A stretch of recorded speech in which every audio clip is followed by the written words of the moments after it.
Now, after the Congress has declined the invitation of Ram Mandir consecration that is slated to be held on 22nd this month, the Congress President Mallikarjun Kharge has defended himself amidst the row. Quickly listening into what he said.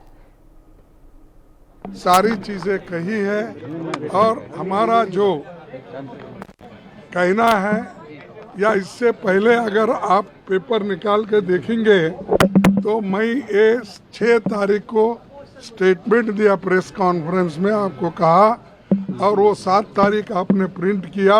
उसमें स्पष्ट है मेरा जो personal है या मुझे जो आया है उसके बारे में मैं बाद में कहूँगा।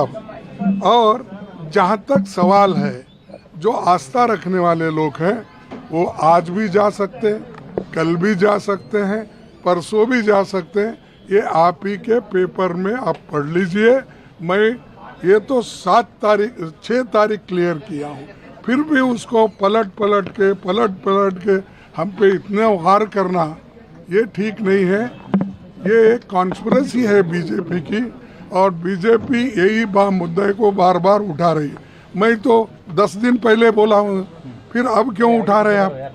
तो ये हमारा जो है किसी को दुख पहुँचाना, किसी रिलीजन, किसी धर्म को, किसी गुरु को, ये हमारा मुद्दा नहीं है। हमारा मुद्दा सिर्फ है कि मोदी जी जनता के लिए अनएम्प्लॉयमेंट में क्या काम कर रहे हैं, इन्फ्लेशन के बारे में क्या कदम उठाए, बॉर्डर इशू पे क्या कदम उठाए। जब चाइनीज़ ये बता रहे हैं उनकी फॉरेन पॉलिसी कैसी है, और जो गरीबों लोग आज तंग और तबाह हो गए हैं, युवक भी बहुत रोड पे गिरे हैं, तो उनकी चिंता हमको है, उसके बारे में हम उनको पूछ।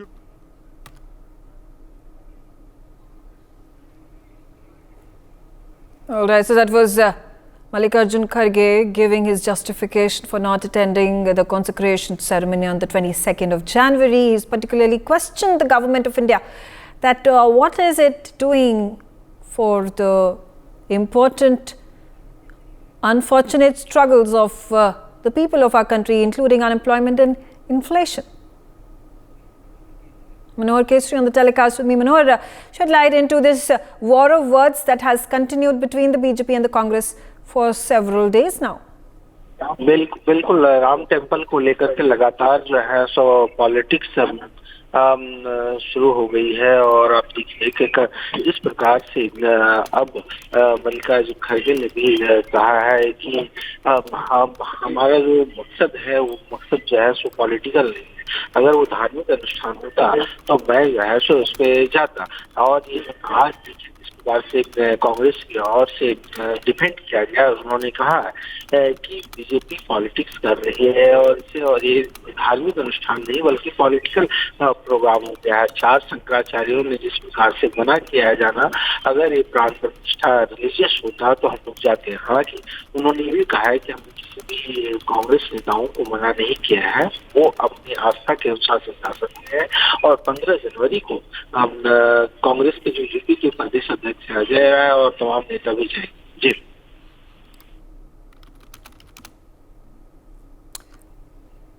All right, Manohar, obviously, the big allegation that has been made by the Congress is also about the Shankaracharyas who are reportedly not attending the consecration ceremony. Congress saying that they are refusing to attend the consecration ceremony because the temple has still not been completely constructed.